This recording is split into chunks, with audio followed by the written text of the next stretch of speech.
How to get key bittings from the lock cylinder. This is door lock. It is used for Buick, Opel, Chevrolet.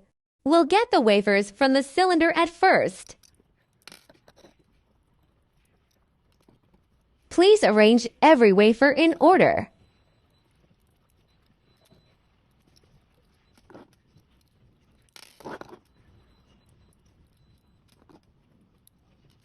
There are 8 wafers in all.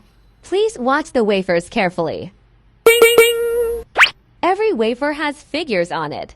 These figures are key bittings. Here we'll use 2m2tank CNC key cutting machine to get this key. Enter cut by bitting.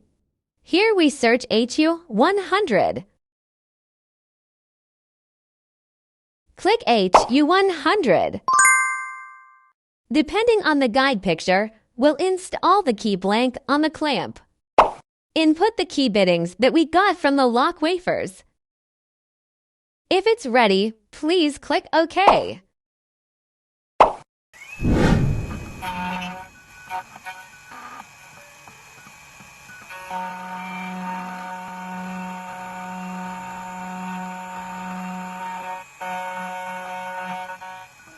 Cutting finished. It looks smooth. Trying to turn the lock.